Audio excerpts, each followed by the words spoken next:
Okay, good evening. Welcome to the Merced County Association of Realtors debate for District 1 and District 2 for candidates of the Merced County Board of Supervisors. My name is Andy Krotik, and I am the Government Affairs Director for our association. On behalf of our President, Skip Hinman, and the entire Board of Directors, we welcome you. Tonight's debate is a partnership between our association and the Merced Sunstar.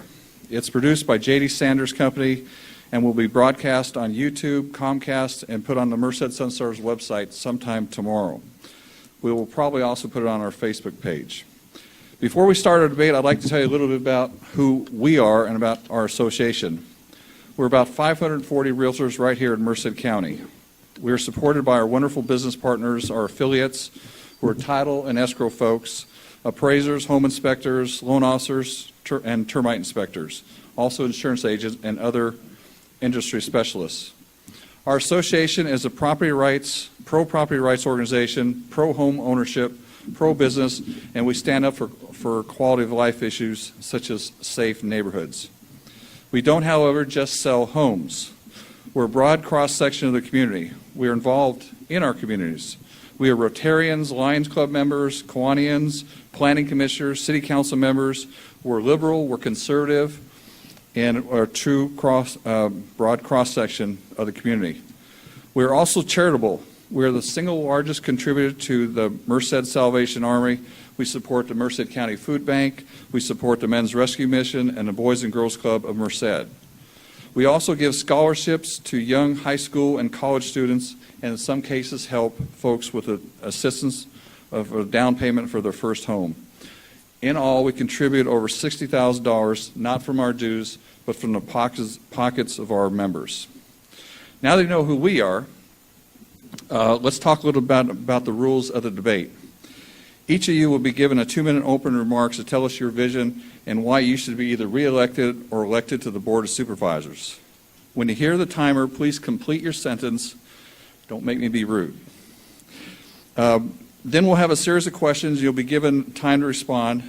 And again, in your answers, please be specific. If you're not, I may call on you to be more specific. After some questions from me, we'll take questions from our members in the audience. And again, when you hear the buzzer, please wrap up your comments quickly. Finally, you'll be asked to give a 1-minute closing. A note to the public, all the candidates were sent a questionnaire, and all but one has been returned. Mayor Espinoza, who is running in District 1 against Mr. Pedrozo, has decided not to return his questionnaire and told me and one of our past presidents he would not be attending tonight's forum because he had, as he said, other things to do. We'll do our opening remarks, 2 minutes. No, that's good. I usually mess up at the end, but keep me on set. We're ready, Mr. Pedrozo, or Supervisor Pedrozo, your opening remarks, sir. Thank you very much. Is that it? Is it on now? Can you hear me? Let me first start by saying thank you for the opportunity to be here tonight. I have always enjoyed my relationship with the Realtors and appreciate all you do to market our community and showcase its strengths. Our community is much stronger because of your organization. I have always stood up for your industry and believe that we need to make doing business in our community easier so that our economy can grow. My top priorities remain consistent. First, I believe we have no greater responsibility than to keeping our residents safe. Public safety will always be my top priority, as I believe our first responders have the most difficult jobs in the world. Second, we must continue to fight for the agriculture industry and protect our water. And lastly, I'm a firm believer in early childhood development, opportunities, and after-school programs for our kids. This will ultimately make our kids more competitive down the road for jobs and will help keep them off the streets. I take great pride in being responsive to my constituents and doing the best I can to support their issues of importance. Upon re-election, we'll continue to maintain my open door policy, which we will always have open to you as well. As Supervisor for District 1, you know me well. You know that I'm the only candidate with proven experience working with you. You know that I have fought for you in the past, and most importantly, though, you have my word that I always keep an open mind and will be your champion in the future. Again, I want to thank you for your past support, and thank you for having me be here today. Thank you. Thank you, Supervisor. Now we'll move to the District 2 race, and we'll start with Lor. Lee, the floor is yours. Thank you. Thank you all for being here tonight. My name is Lee Lor, and I am a candidate for Merced County Supervisor, District 2. I serve as the Executive Director of the Merced County Education Foundation, as well as Assistant to the County Superintendent.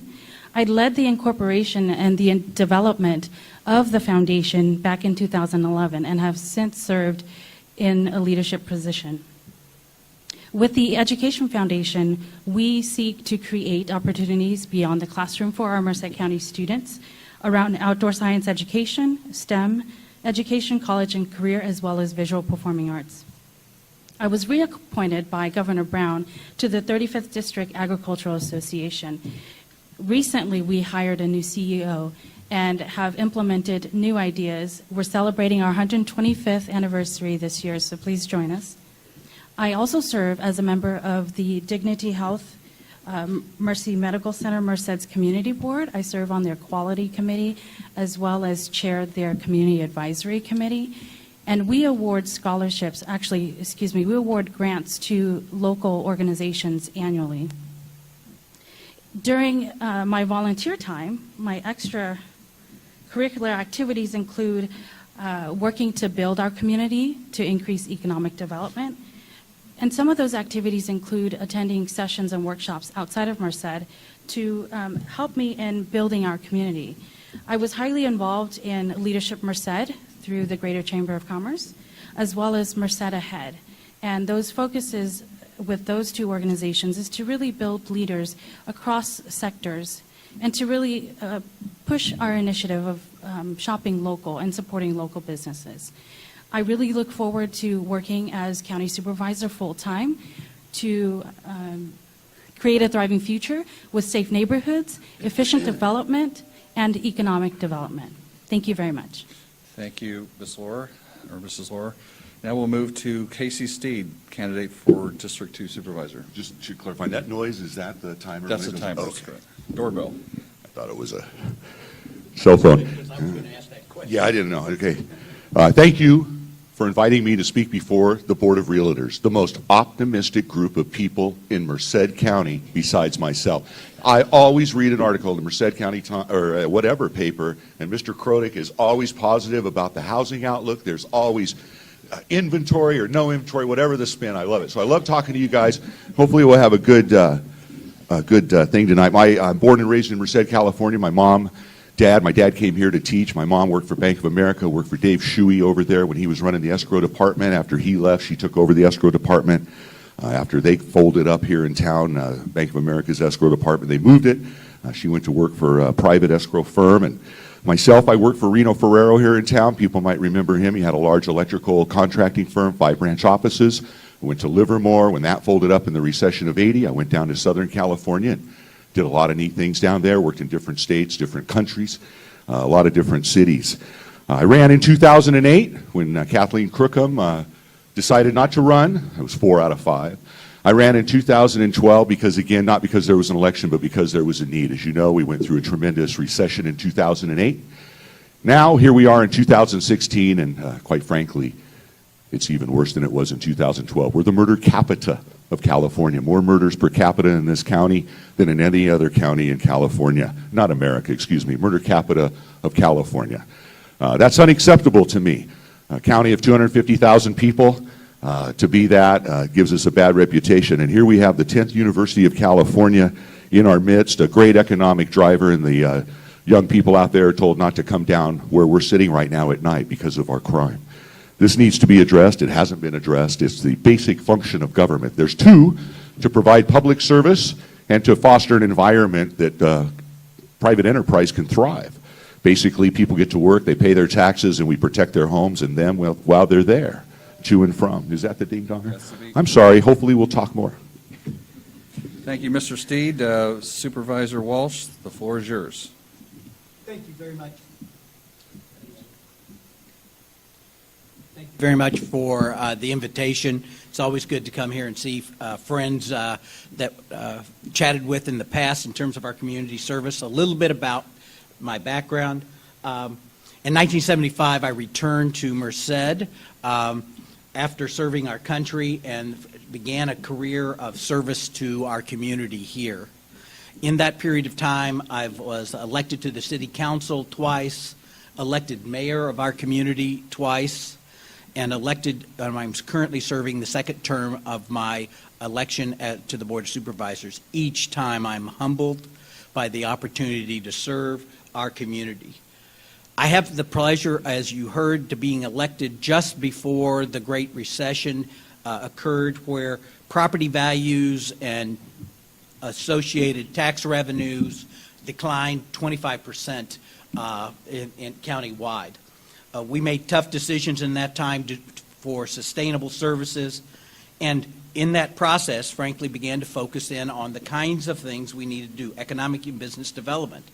I advocated for the one-stop process so that developers and builders wouldn't have to go to multiple locations to get their permits.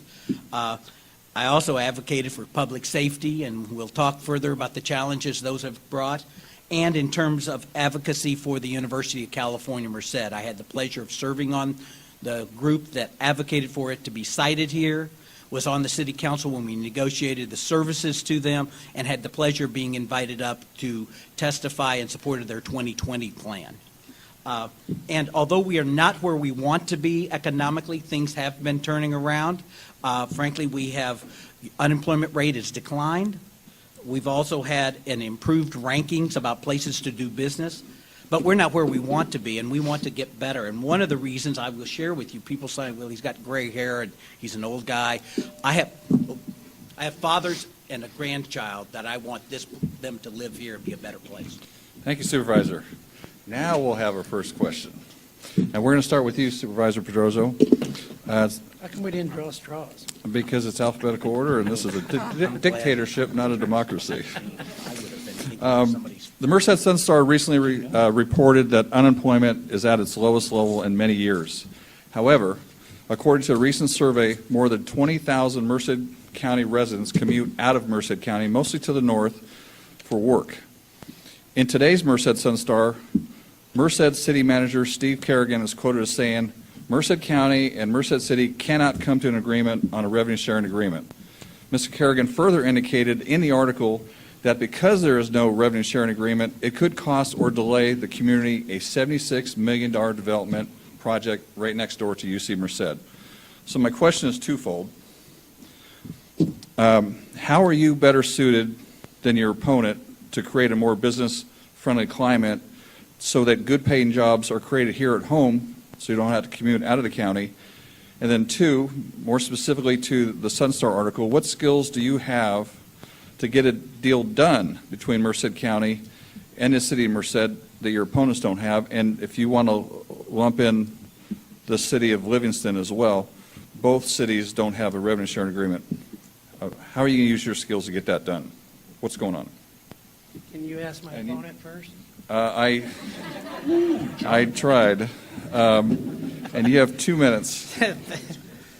Well, first of all, the first question, we know that we're losing, that people are traveling out of the county for jobs. So what is important to me, and this is going to go hand in hand with the revenue sharing and with what I'm going to say right now, but I think it's important for city and county to work together. Now, if you were, I know Thaddeus was at the board meeting today, and we discussed, Mr. Brown did an excellent presentation on the revenue sharing and what it takes, and that's a complicated, but yet it's negotiations.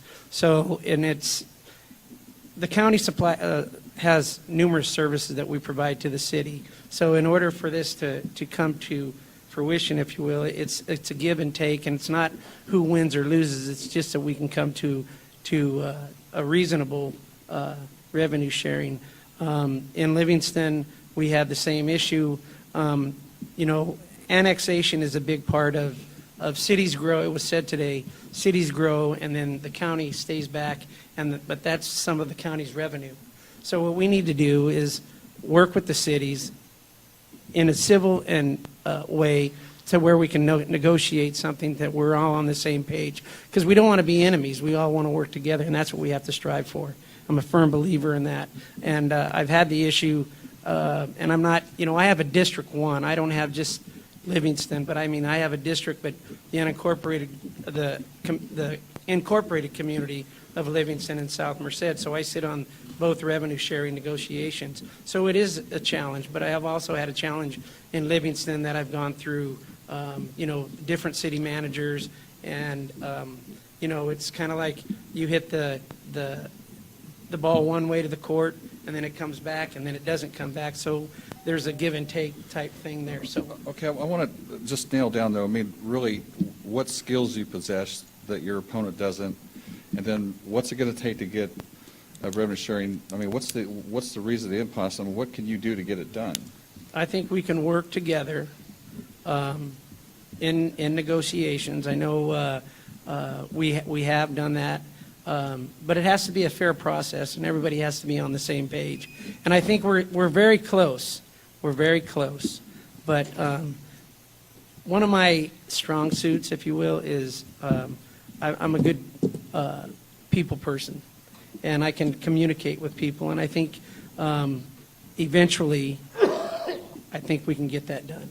Okay. But it has to be on both sides also. And you clearly think you're better suited than doing it than your opponent. Oh, most definitely. Okay, fair enough. Okay, Ms. Lor, do you want me to read the question? Do you think you got it? Please. Okay, the questions are basically, how are you better suited than your opponent to create a more business-friendly climate in Merced County so that good-paying jobs are created here at home? And two, what skills do you have that your opponent doesn't have, or that you have better than him, that you can get a revenue-sharing agreement done with the city of Merced? Thank you. I believe I am very well connected in the community at various levels throughout various sectors. I think that alone, with the support of the community, will allow us to have an agreement between the city of Merced and Merced County. Had I been supervisor, I wouldn't have let the revenue sharing agreement expire. I would have been 2-3 years in advance looking at what might we do and what can we do in preparation for the end of the term. And as county supervisor, I would invest in our county seat. We need to invest. Even if we lose a little bit today, we'll gain it tomorrow. And the specific skill sets that I have, level-headed, and I can push when I need to. But I believe we all need to work together to come to an agreement so that we can live and prosper versus holding up negotiations and waiting for our new city manager, who has done great things already in his short time, and having him withdraw. Because what are we saying? What are we saying now that we're letting our city manager withdraw? Thank you. Thank you. Casey Steed, the floor is yours. Sometimes the questions are as long as my answer, but I'm going to try to hit this. You talked about unemployment coming down. It's still at 12%, 2.5 times what the California state average is. And when you look at underemployment and part-time workers, and now we've just seen the increase in the minimum wage, I don't think unemployment's going to get very much better. When you talk about being business-friendly, and obviously the tax share deal's been in the news, this isn't something new. We've been trying to, the city of Merced, I shouldn't say we, the city of Merced's trying to negotiate this for 10 years. They've had no agreement in place for the last 2 years, since 2014. The city of Livingston has had no agreement since 2009.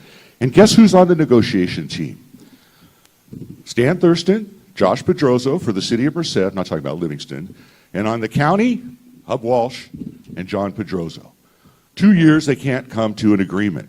Now, what's the problem? What's the answer? Let's get a mediator. What would I do as a supervisor? I'd lead. It's really simple, folks. When you look at the county organizational chart here, you're the boss, then the supervisors, and then everybody below.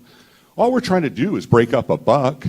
We have an agreement in place in previous years. We need to expound on that. I think the county's being a little heavy-handed in their negotiation, as obvious by the city having to leave the negotiations. Good negotiations have to be a win-win for everybody. And here we are stifling development. I think Andy's being kind when he says we're losing $77 million in development. We're losing a lot more, and we've lost a lot more because people want to be in the city. They want city services. They want city services. The city has to provide that. Obviously, the county has to provide services too. Mental health, other things, sheriff, those type of things. So there has to be a revenue sharing agreement. And realize the state's in there too. They want their little chunk.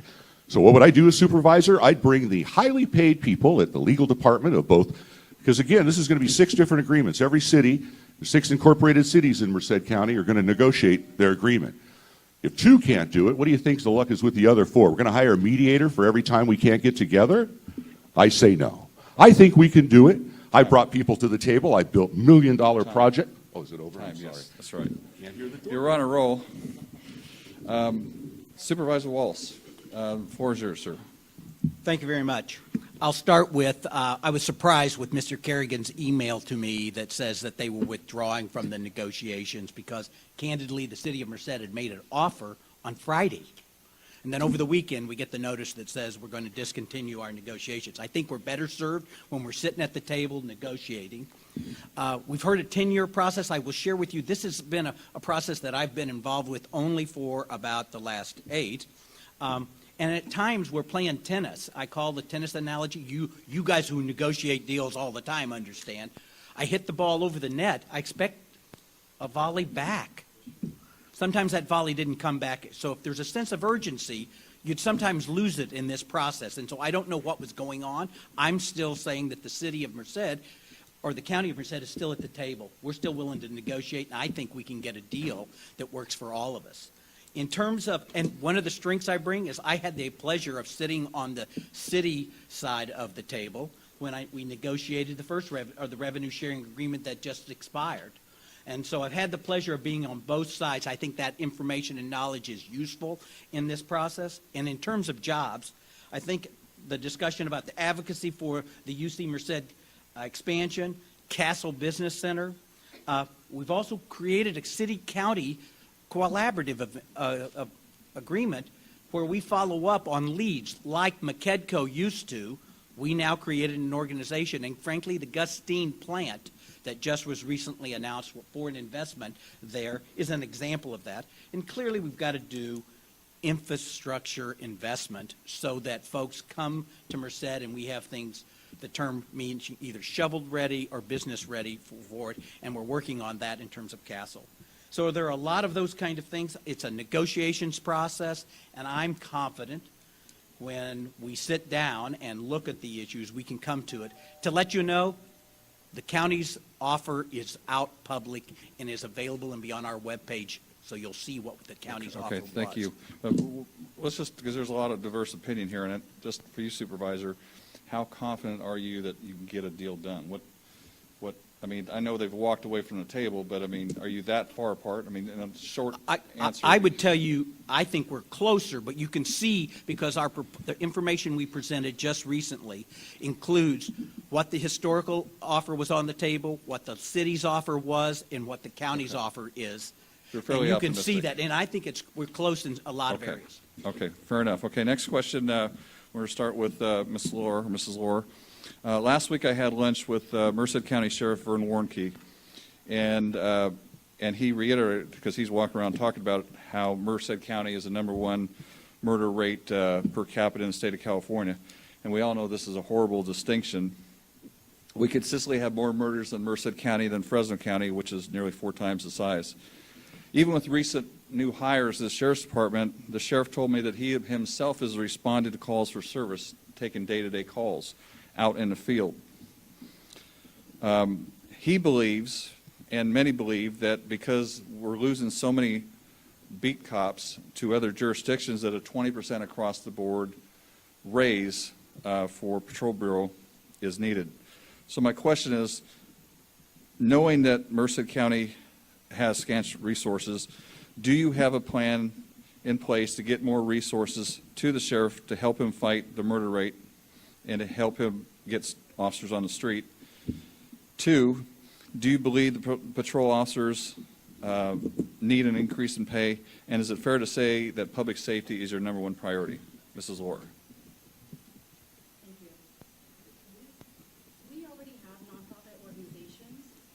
that are working in our neighborhoods to prevent crime. I think we need to bridge that with the Sheriff's Department and approach it that way. I don't think we've done that before. Increase in pay? Yes. We're losing our deputies to neighboring organizations who are paying more. And was it fair to say that public safety is your number one priority? it is.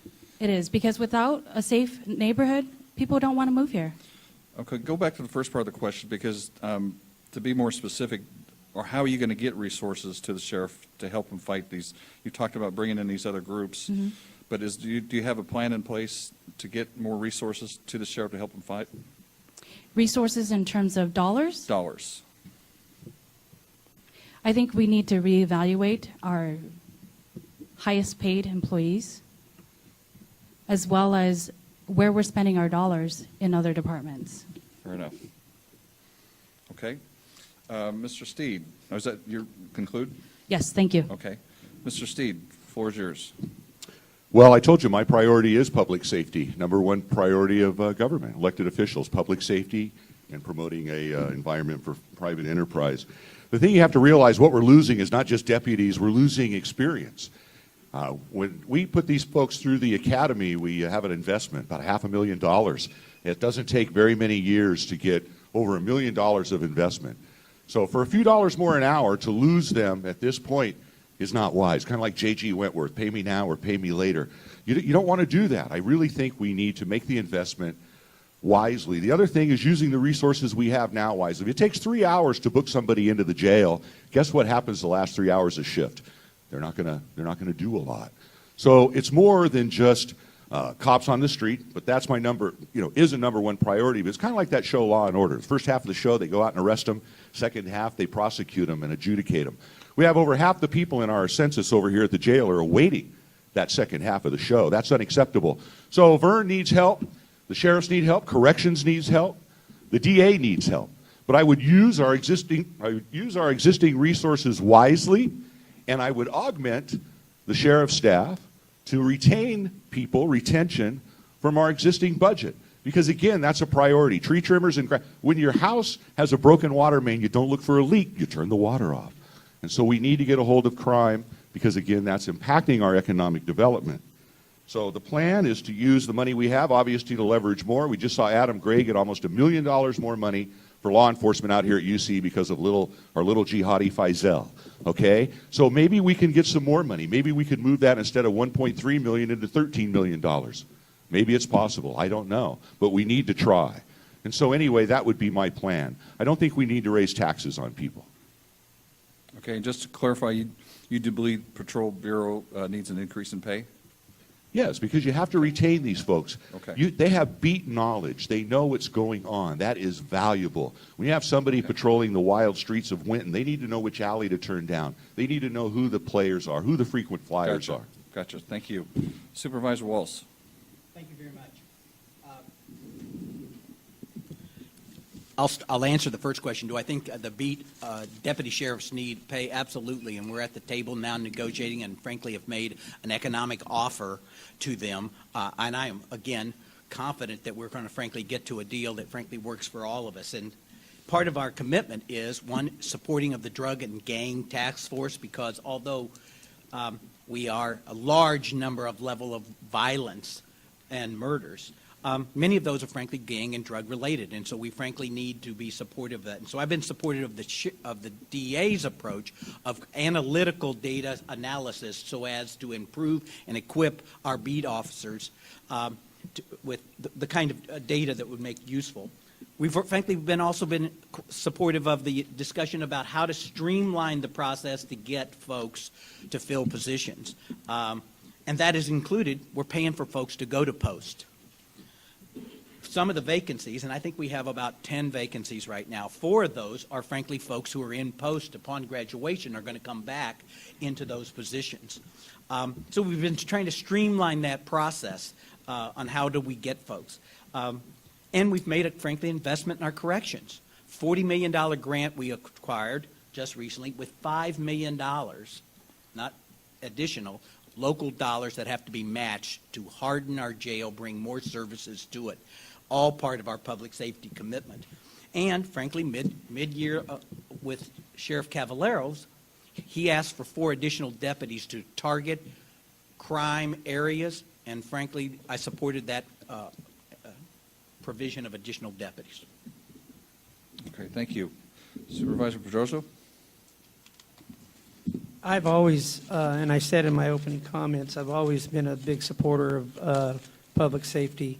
I've had a good rapport with all the sheriffs that we've had over my tenure, whether it was Sheriff Pazin, Sheriff Cavallero, and now Sheriff Warnke, and we know the situation. And like Supervisor Walsh said, we are in negotiations, and I feel that we are very close. And Assemblymember Adam Gray is carrying a bill, a peace officer bill, that possibly our correctional officers will be able to not go out on patrol, but we can put, if this does pass, we'll be able to use them in our courts and be security, like for when we have prisoners that are in jail. This will alleviate some of the issues so we can put more patrol on the beat. You know, I have, you know, the community of Planada, and there's issues out there. You know, we do have some issues out there.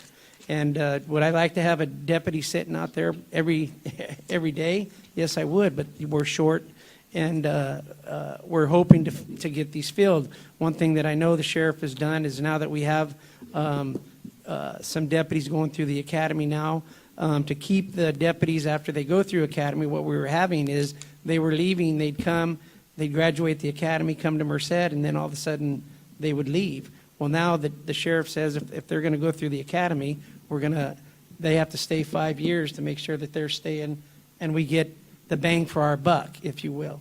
So I think that's another good way. And you know, we did, like Supervisor Walsh said, we did get the $40 million now to upgrade our jail, because our jail was built for minimum security.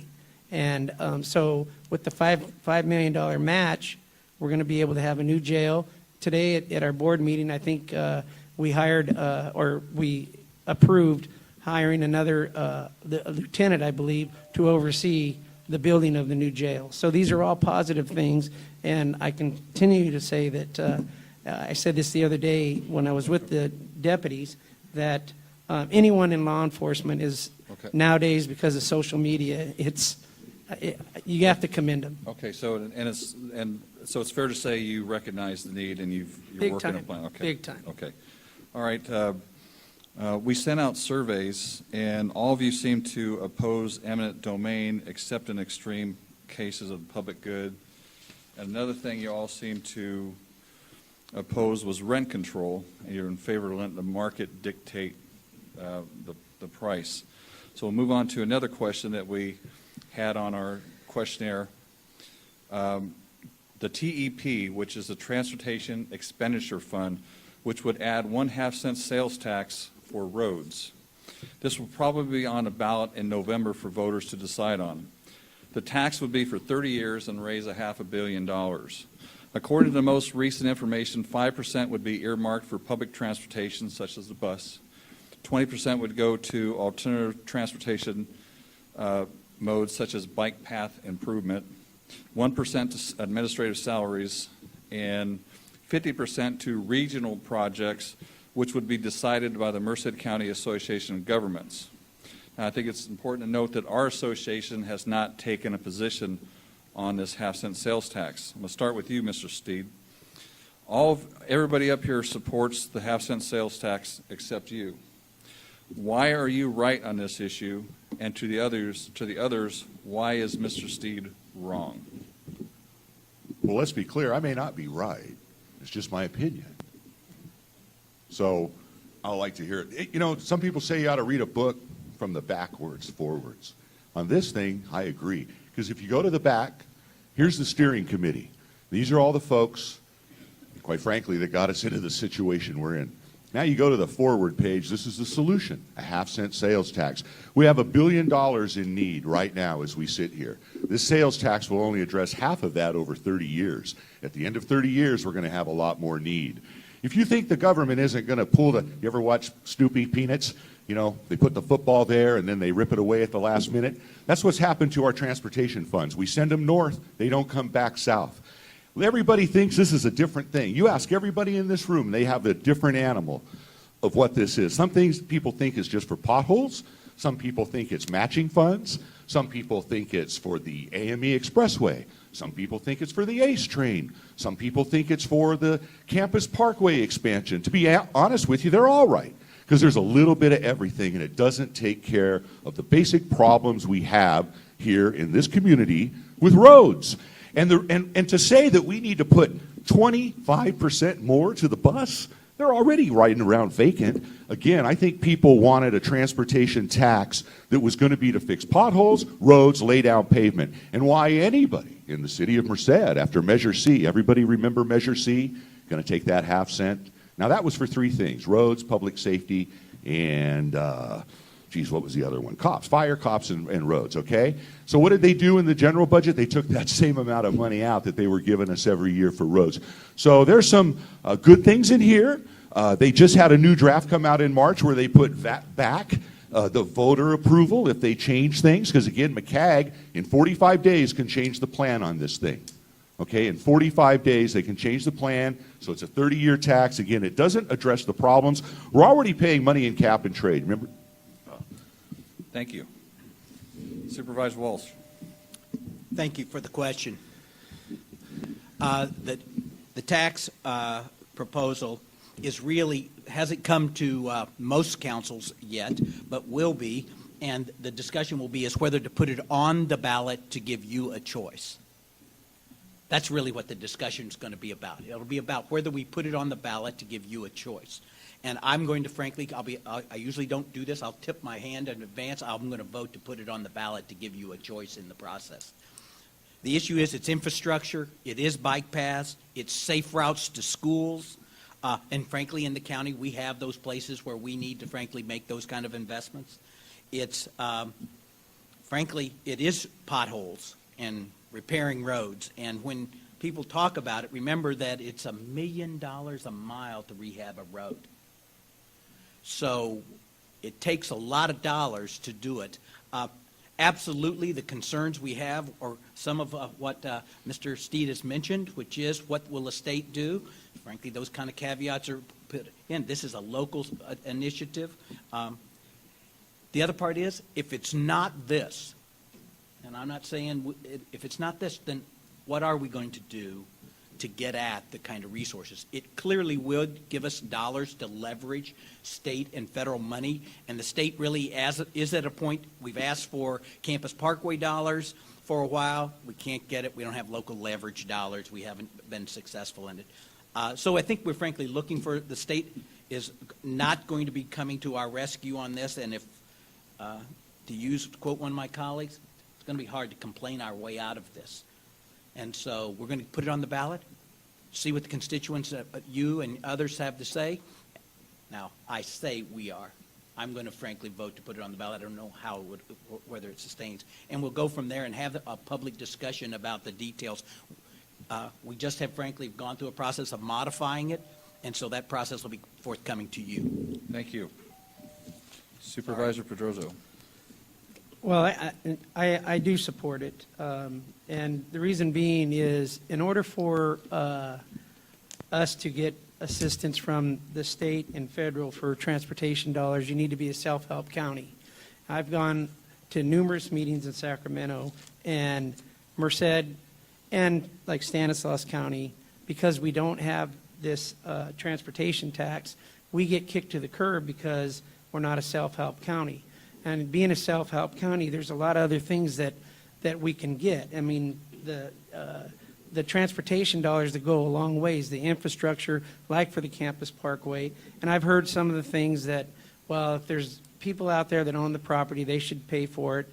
But this is just another way of generating some dollars to Merced a better place. We all know that the roads are, that's probably one of the biggest complaints we get as supervisors is our roads.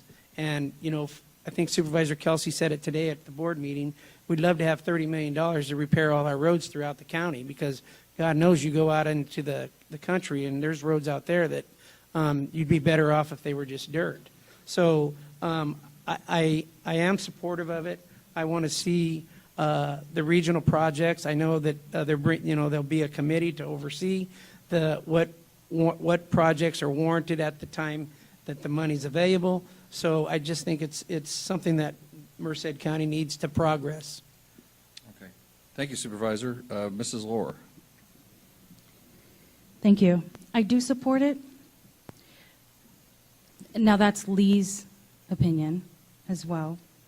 It is not representative of the people. This is a proposal. It is up for voters to decide whether or not they would like it. I'd rather have something for our voters to vote on than continue the way we are without a proposal. Thank you. Thank you. I'm going to ask one more question, and then I'm going to have our past president, Ernie Ochoa, find someone in the audience. So my last question right now is starting with you, Supervisor Walsh. The homeless situation is a difficult issue here in our county, but it's bigger than just Merced County, but it is a problem here. Downtown Merced businesses have complained for years that the homeless are driving business away. Add to that, there seems to be a panhandler in every major intersection in town. Now, I understand that the homeless have the right to ask for money, but they do not have the right to step into the right-of-way and impede traffic. Do you have a solution to make this problem better? Are we making progress? Because it seems like things are getting worse. Thank you very much.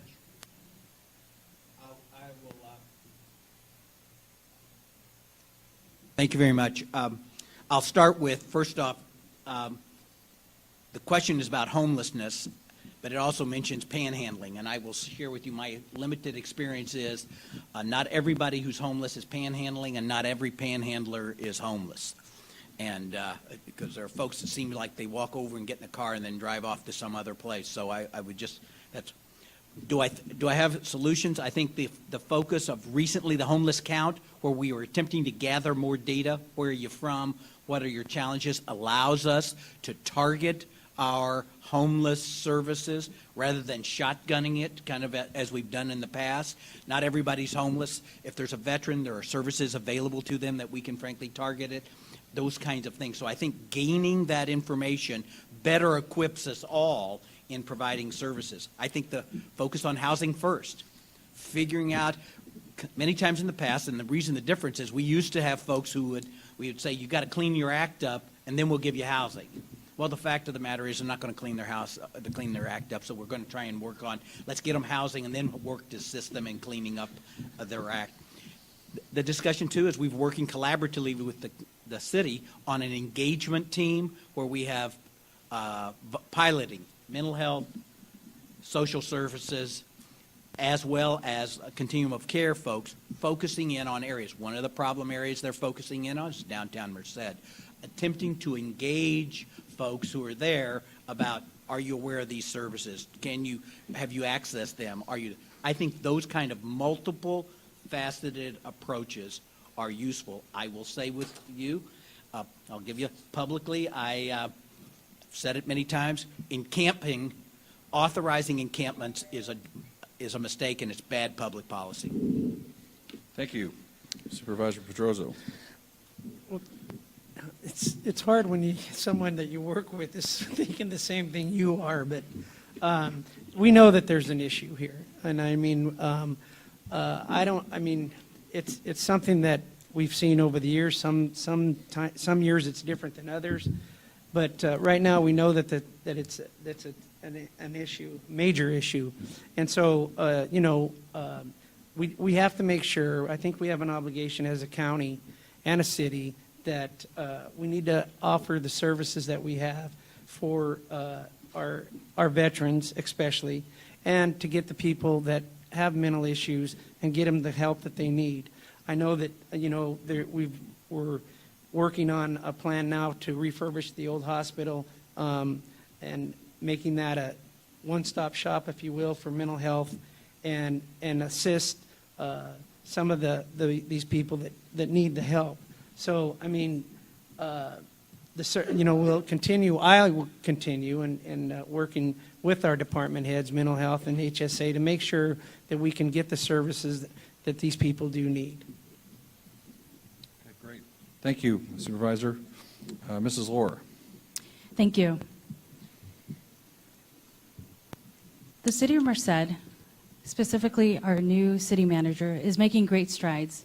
And I think as a community, we need to focus on what we are doing and what we're trying to do versus what the problem is.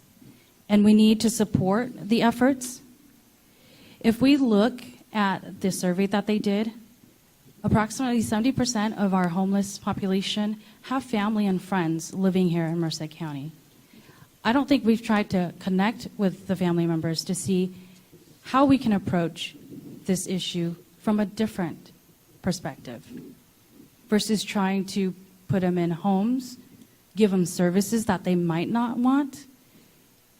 We are familiar with the mental challenges that some of our homeless population has.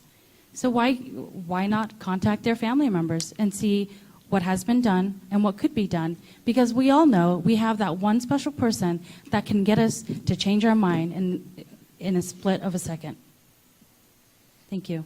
So just to follow up on that, so you recognize the problem of downtown businesses because we don't want downtown to be a ghost town. So you recognize the fact that businesses are struggling with the homeless, driving business away, for lack of a better word. So you're aware of that? Yes, and with that specifically downtown Merced, we need stronger enforcement, and the idea of having folks walk downtown, be present downtown to ensure that our homeless population is not decreasing the quality of life downtown is a great idea. Okay, great. Thank you. Okay, Mr. Steed. There's a difference. Hello. Hey, there's a difference between homelessness and vagrancy. We got a lot of vagrancy going on around here, okay? Every homeless vet we can put into a house. There's money there. Everybody that's served in our country can be put into a home. That's not a problem. Here in town, we've had the continuum of care. I fondly call it the continuum of despair. 6 years into a 10-year plan, and it's getting worse and worse and worse. But luckily, we have some real numbers, and what we see is the numbers have been inflated over the years. Because again, when the numbers grow, so does the public money. And I really think we need to have a different take on this. I think we need to have more enforcement of vagrancy. I think we need to have more accountability of misdemeanor crimes. I would like to bring back the old Belcher facility, as I call it, out there on Santa Fe, where we can take some of our misdemeanor problems instead of just writing them a ticket and sending them on their way. When you have a guy with a plastic bag downtown for years, you can't tell me that doesn't have a mental health issue. We have one individual over at the county mental health that makes $666,000 last year. I think that money could probably be redistributed a little bit. The other thing we have to do is we have to get the homeless services out of downtown Merced. Bruce is about ready to lose his joint over there. It doesn't meet any code. It's actually inhuman to keep people over there. And we need to move that out, way out. I don't agree with this esperanza, this hope or whatever word in Spanish that means. We need to send it out by the cemetery. That's where the services are. That's where mental health is. That's where they need to be. And we need to have everything consolidated. We don't need to have Catholic Charities next to Bella Luna. That's not working out real well. You want to make downtown vibrant? You don't want to have 80 vacant storefronts? You need to attack this homeless issue. Our welcoming committee on every freeway off-ramp can be dealt with. We need to enforce the laws. When they tie up their shopping cart to the sign that says no camping, that's a problem, okay? It's real easy. It just takes willpower. There are people in this city that believe that camping and having a picnic in Courthouse Park every day and, unwinding a ceiling fan for the copper is okay. I don't think it is. Thank you. Okay, now I'm going to turn the microphone over to past President Ernie Ochoa. Ernie, you have someone who's got a question, or do you have a question?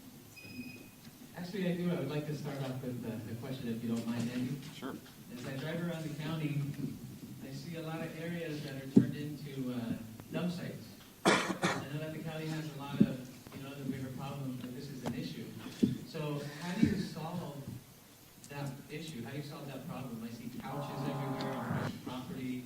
I see TVs everywhere. And it's actually a very sad thing. It's affecting values, the desirability of property, the beautiful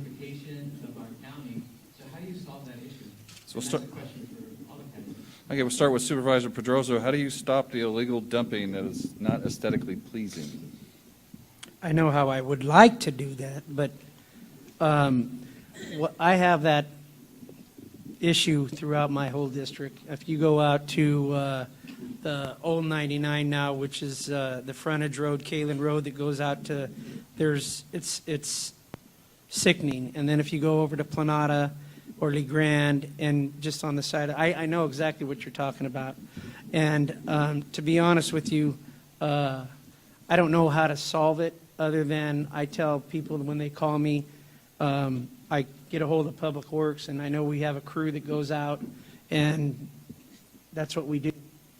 It's unfortunate, I mean, because I know what you're saying. You can't believe what people do. I mean, I think the highway, the frontage road, I think a week after it was open, there was one next to one of the bridges was a whole bunch of trash there.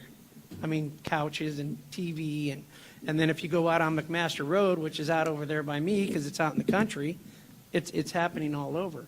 I don't have an answer for you other than if it happens, give me a call and I'll call Public Works and I'll have them go out there, because usually they let me know. So. Fair enough. Mrs. Lor? I think we need to reevaluate and revisit our neighborhood associations, our neighborhood watches. And we need to make efforts to clean it up right away. Because if we leave the couch there, if we leave the TV there for weeks, it's going to tell people, hey, it's okay for you to drop your stuff off here. So I think as residents, we need to take the initiative. We need to help. Thank you. Thank you. Casey Steed? You know, trash is a problem all over. I pulled this picture out. I don't know if you can see it. This is our welcome sign when you come in on Highway 140 to Merced. Can you get that? There you go, John. Perfect. This is our welcome sign when you come westbound into Merced County line at Highway 140. Half of it's missing. Welcome to Merced, home of your sin. And you wonder why people trash the town? We don't show any community pride. Now, let me just show you what you see coming eastbound into Mariposa County. Live, shop, work, play. Beautiful billboard. They rely on tourism. You wonder why you have couches everywhere? This is why. No community pride. How do you solve it? Well, it's easy. You send a crew out every day, just like we do with graffiti. We have a beautiful, Mr. Sanders started, graffiti abatement team. They spray it. That's how you get rid of it. If you see it, you report it. You make it a crime. It's illegal dumping. It's not like it's not a crime already. So when the sheriff's rolling around because he has some more manpower, other agencies see things, that's how we take care of it. But it starts, my friends, with community pride. Thank you. Supervisor Walsh? Couple of items. One, absolutely, the community pride, and those of you is an issue, and those of you who can remember in the old days, and frankly, I used to make the loop around Bear Creek often, and frankly, part of my making the loop was to bring a trash kit bag with me so I could pick up my own. People would make trash. Now, it was not couches. I wasn't picking up couches. It's tough to jog and carry a couch at the same time. So, but I think the kind of things we can do and we're working on is, one, clearly report it. You see somebody dumping. Many times it's being dumped on private property, and the private property owner is on the hook for that. And so, frankly, report it. Report it, report it. Because we have an ordinance in effect. But we also, remember, the city of Merced has an ordinance for non-panhandling in the right-of-way. How effective has that been in terms of an ordinance? The other part is we frankly have community cleanups. Those are opportunities where people have a way of getting rid of trash and, sorry. We can finish your thought. So, Trash and stuff, rather than hauling it out into the county and dumping it. thank you. Question for the members? I see one over here. This is here. Sorry. Carolyn McCoy, Tax Representative Association. Remember, the question is shorter than the answer. Ms. Lor, you talked about volunteers. With the homeless and the trash and bike paths being a mess and stuff like that, and so many teenagers who need jobs,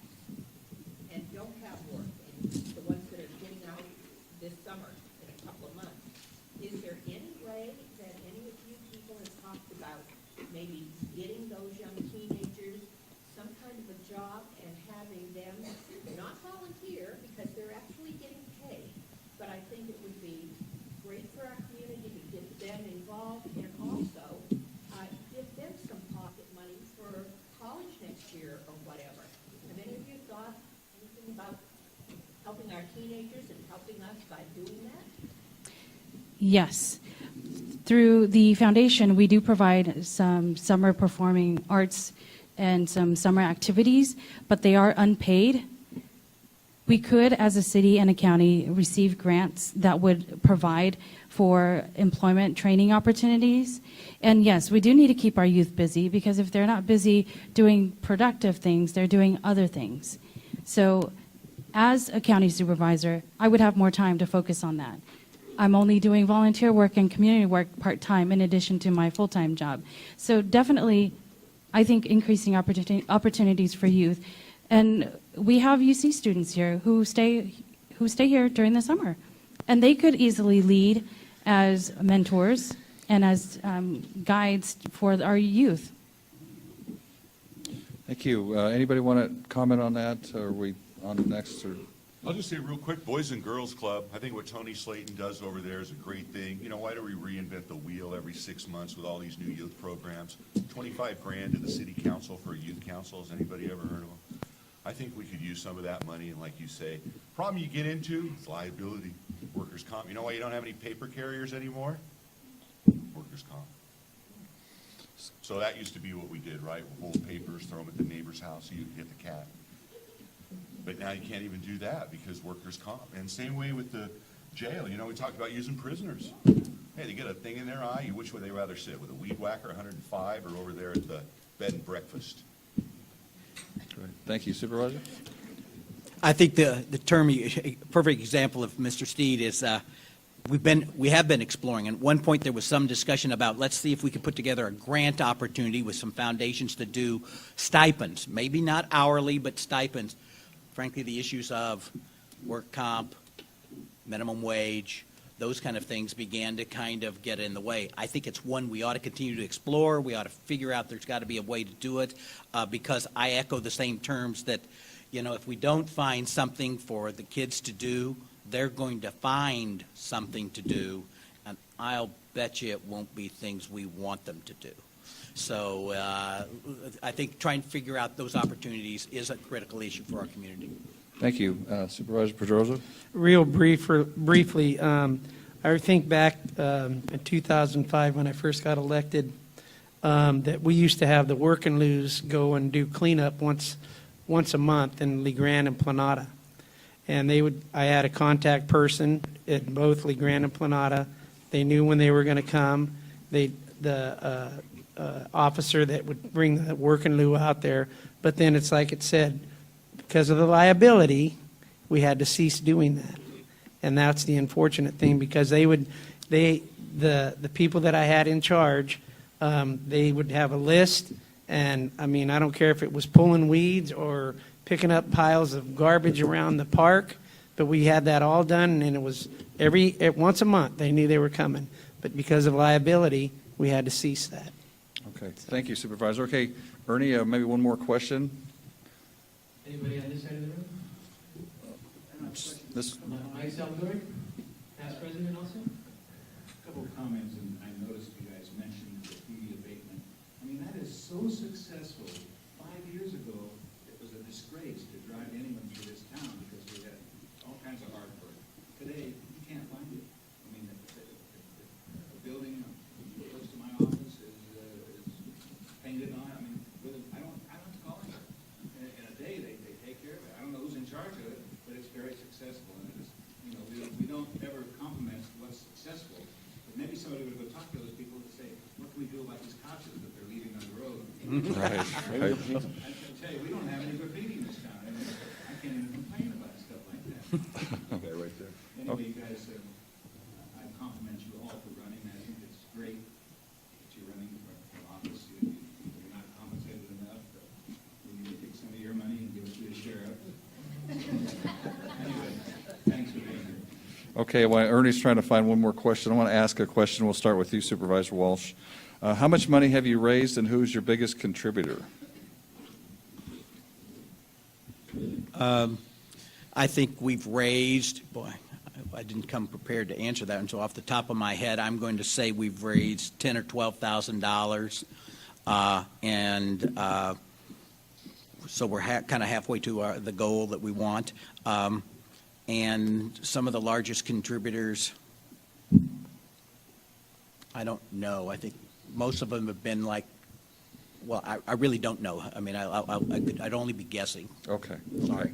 And then I did look up the financials for Mayor Espinoza, who's raised a good amount of money. His biggest contributor is himself. And then Mr. Pedrozo, you want to respond? How much money have you raised, and who's your biggest contributor?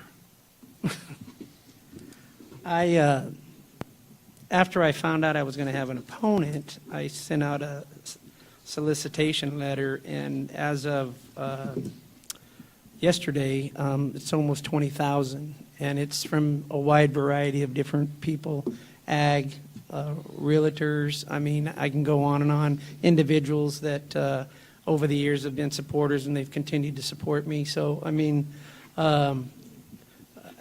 it's humbling to receive the money, if you will, for your campaign, but you have to have it to be successful. And so, I mean, we're Okay. doing it. Okay, thank you. Mrs. Lor. To date, I've raised a little bit over $9,000. My highest is Smart Save, a local business, and individual Sal Wally in Winton. My goal is to stay below or about 15,000. I've been told that it would take me 30,000 to win. And my goal to stay at 15 is to show that you can run an election without a lot of money. And how we're going to do that is by building a community of action. Now, when our community acts, we don't have to spend money over and over again to get the effect that we want or get the results that we want. Thank you. Thank you. Mr. Steed. This is embarrassing. The first 2 times I ran, I financed myself. I didn't take any donations. This time, I did decide to take donations, and so far we have a whopping total of $200.58. I had one guy give me his pocket change, and I had another gentleman give me 2 $100 bills, which I immediately deposited. So that answers the question. What it's going to take to win this race, it's going to take you. It's going to take the voters. And I hope to raise more money. This is not a solicitation. But I do hope to raise more money to get the word out there. Forums like this, our social media. Every time I run, we see a few more electronic things. So I think that's good, and people can watch this at their leisure, 2 a.m., when they want to know what Steed said or Walsh said. So hopefully that will get our word out, our voice out there. The thing I would encourage people, I know I'm going long, Andy, is voter apathy is terrible in this county. Hopefully this election we're going to see a little bit better turnout, because now California's in play, and I would encourage everybody to vote. Thank you. Ernie, do you have another question? About this side of the room over here, do we have a question? Real quick, anybody? Okay, then, Over here? do you have one or no? Okay, if not, I'll ask one final question, and then we'll do closing remarks, and then we'll thank our guests. If elected in the next 4 years, what would you want your biggest accomplishment to be? What would be most proud 4 years from now if you got elected? And we skipped you once, Mr. Steed, so we'll come back to you and start with you. 4 years from now, if you had been elected, what would be your proudest and biggest accomplishment, you would hope? You could skip me again, but I'll start out with this. You know, I hope you guys do elect me. Hope you really consider me, and I think one of the biggest things we need to do right now is to stem the crime in this community. We cannot be the murder capita of California going on a 4th year. That's 3 years in a row, by the way. I don't want to take 4 years. I want after 3 years, you don't want to get rid of me, because I don't think it's going to take 4 years. I think I can't do it alone. I won't be foolish. It's going to take the cooperation of the other board members that get elected. It's going to take the cooperation of our federal and state leaders. We have a real good one in Adam Gray. It's really surprised me. He's done a lot of good things. Whoever ends up in these races, we need to work with them collaboratively, and I will. Trust me, I don't need to have a lot of mediators or high-priced consultants. I do need a legal team, and we have that very capably over there in Mr. Fincher. And I think that we can use the existing resources and get where we need to be. Economic development is the number one thing. Interesting thing that came out of the county meeting today, the board meeting, economic development is going to go to the cities. The county's not going to look at it. They want to steer development to the cities. What the heck does that mean? We're going to give up on Castle? I think that's wrong. So that's just a little sidelight. When those things come up, you're going to have somebody that's going to fight for you. Somebody that's going to tell you the truth. You may not always agree with what I have to say. You may not always like it. And again, it's just my opinion and my view. But I'm going to be well informed. And it's not going to take 4 years. We're going to try to do it in 3. Because the 4th year is an election year. Thank you. Supervisor Walsh. Thank you again for the invitation. I will share with you, I think in 4 years, boy, I would hope it would occur, as Mr. Steed said, prior to that, the focus would be on economic development and business development, where we frankly have a robust downtown. We have businesses coming. We frankly have the UC expanded to 10,000 students and an office down here in downtown, that we see Castle vibrant and other businesses coming to Castle as a robust business and commercial center. And so I think if we drive economic development and we focus in on economic development, some of our other issues like public safety, frankly, the other infrastructure needs get addressed, because we know that, frankly, jobs provide opportunities for families to make good decisions about their families, to strengthen their community, to acquire home ownership. All of those things are driven by economic development. So for me, my focus would be lower unemployment rates, frankly, more businesses. Thank you, Supervisor. Supervisor Pedrozo. There's a couple things. We know that agriculture is our number one. It's the backbone of our economy here. But we also know that we also have UC Merced, which is our diamond in the rough now. So I think what we need to do, and public safety is always first and foremost. I mean, whether it's right now or 4 years from now, it still has to be the most important thing that we have, is public safety. And then our youth, keeping our youth involved and keeping them on the straight and narrow. That's why I have been so supportive of early childhood development, because I think that's that's where it starts, and to keep them on the straight and narrow. And then smart growth. I mean, we still need development. There's no doubt about it, but we need to work together to make Merced proud, like we used to have when we were growing up. And one of the things that we also need to focus on is the ACE train, and getting the ACE train down here. We have 20-some thousand people that commute every day. Oh, I'm done. Well, I said you could finish your sentence. That's all right. Okay, Ms. Lor. I always like to think, how can I do it in half the time that someone is daring me to? I would like to be known as the cool and calm person who won the odds with this election, who will make history with the expansion of UC Merced, and who will be possibly the only county supervisor who created a community of action. And by that, civic engagement, economic development, a thriving future. Someone who was able to bridge sectors, cultures, and various socio-economic groups to develop Merced County. Thank you. Thank you. Okay, now we're going to do our closing remarks, and I think you guys can do it in 1 minute. And before we get into that, just want to say that we hope that whoever's elected, that you continue to have a dialogue with our association.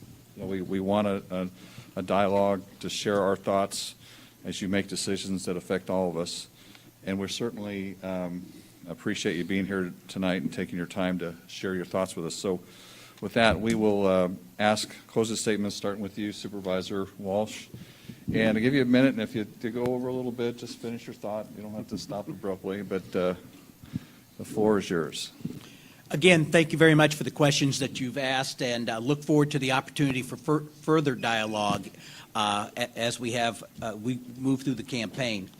I'll start off with my time in our community has really been about community service. It wasn't about political service. I didn't come and decide years ago I was going to run. It really has been an outgrowth of my community service. And I don't know if that is a function of being raised by a United States Air Force veteran or it was being the veteran myself. and coming back to our community and service. But it's really been about community service, and I hold the job that you've elected to me with that vision in mind, that it's about community service. We want our place to be better. We're not where we want to be. Candidly, it's turning up. We've had a couple of notices that advise us of that, but we kind of continue to have to work and be diligent about it.